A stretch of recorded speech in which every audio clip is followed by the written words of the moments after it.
It is that time for my response to a tweet. And today's tweet says, Trump was so presidential in Mexico, even they had to hate on him. Trump was so presidential in Mexico, even they had to hate on him. Wow. And like I said, I've been away for a week, and this has really been... anyway, here's how I'm going to respond to this tweet. Trump is so presidential in Mexico. Wow. This man has not stopped reading what somebody has written for him ever since he's got this new campaign manager. Ever since they threatened to remove him with his vice presidential pick, he has not stopped reading. When he did stop reading, which I can't remember him stop reading, he kept saying the same ridiculous thing. Let me just go here. Let's go here. Trump, in my opinion, in Mexico, pulled off an Iran. What do I mean by he pulled off an Iran? You remember when John Kerry and everybody was negotiating with Iran? They kept coming back and telling the American people one thing, but Iran was telling their people something different. And what they kept telling us, what the liberals kept telling us was that they have to say that for the consumption of the people back in their homeland. They can't come across like they're in cahoots with America. So the Ayatollahs have to say this kind of stuff for the people back in Iran. Trump did the same thing.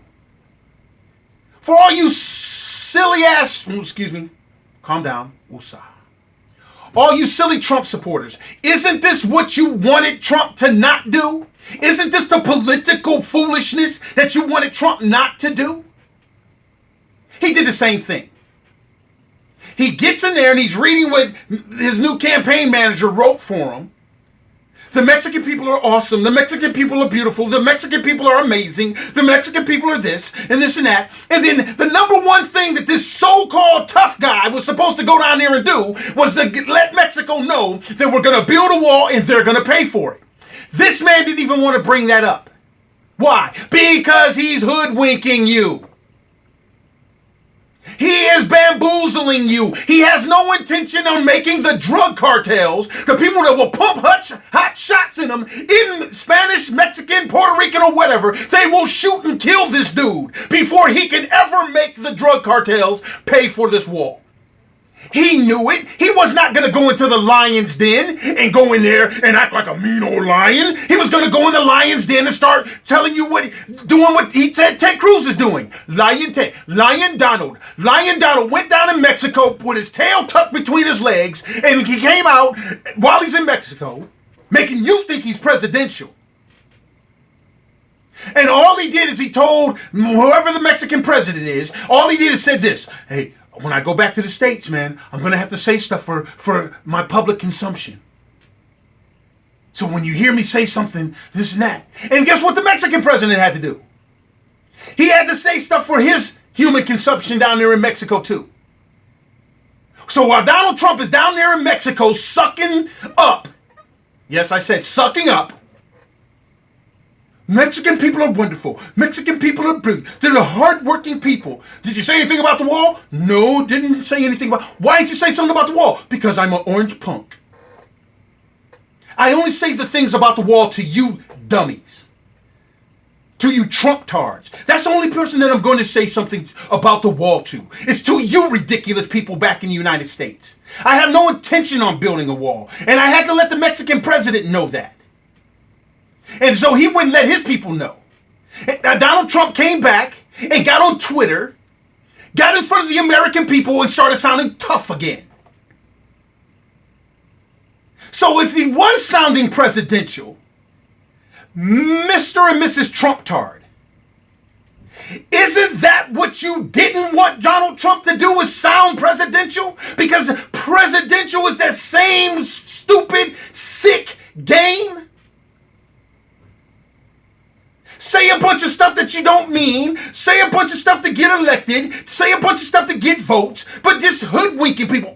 Isn't that what you said you were tired of? We are not going to beat Hillary Clinton with this dude. It's not going to happen. Stop it, people. The only way we can beat Hillary Clinton and beat Donald Trump is you got to give your votes to some of these third-party people. You got to diminish the votes that they get by excelling the votes of somebody else. And the best thing we can do is have the Congress pick our next president. You do not owe Donald Trump a damn thing. You do not owe Hillary Clinton a damn thing. You owe yourself something. Owe yourself some truth. Owe yourself some honesty. Owe yourself some conscience. Get back to Jesus Christ. Act like that you got a pair. And understand that these two pair is not going to do anything to benefit your children's future or anything. Donald Trump and Hillary Clinton is the worst thing that ever happened to American politics. Raise up one of these third people. Tom Hoefling is a great guy. Get behind him. If you're a Christian, get behind Tom. Get behind Castle. Get behind Johnson. Get behind the lady. Get behind somebody other than these two people, because these people are going to get you so behind that the dinosaurs is going to say, damn. How did you Americans end up back here with me, the T-Rex? You know I'm going to eat you, right? Donald Trump is not the solution. Hillary Clinton is not the solution. Donald Trump is hoodwinking you. He's lying to you. He has no intentions on having Mexico pay for anything. He has no intention on stopping China. If he has vested interest in Mexico succeeding as the Mexico that was successful enough for him to go put his businesses in Mexico. He has no interest in getting China to stop. That's why he chose China to make his clothes. Because there's something about China Donald Trump likes. But I will tell you this. There is something about the American people Donald Trump has proven to you he does not like, he's not interested in. He's not interested in your voice. Having a dissenting voice, constitutionally protected dissenting voice against him. He doesn't like it. He's going to remove it. He's going to remove your Second Amendment. Why? Because he's a freaking liberal. He's going to make abortions on demand next to the orange carts, the people selling oranges, because he likes oranges. Why? They look like him. He's going to have abortions on orange carts on corners. Why? Because he's a liberal. He's not a conservative, period. And you conservatives are selling out conservatism. For what? Because you want to beat Hillary? You defeat Hillary by defeating Donald. You Christians should be ashamed of yourselves. Lesser of an evil? No, we're Christian. We don't have to pick evil. Prove to me Tom Hoefling is evil. You can't. There are very principled Americans running for president. Give them your vote. Stop this foolishness. It's up to we the people. The founders were brilliant. It's you dummies that's letting the media make you think that our founders was a bunch of buttholes. They wrote in, they put write-ins and no votes for a reason.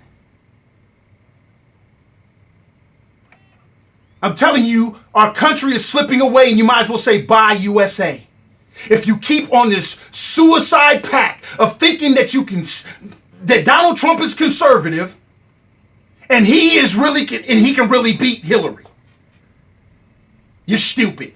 You're dumb. You're emotional, and you're not conservative. Conservatism beats liberalism. Period. Need more information on this? Go to hashtag NCC. Follow that. National Conservative Coalition. Trust me, we're going to start educating you folks. Conservatism beats liberalism. And there's no way that you're going to beat two liberals. Donald Trump and Hillary Clinton. Period. Hey, I'm Phil Williams. That's my response to a tweet on the Phil Williams Show.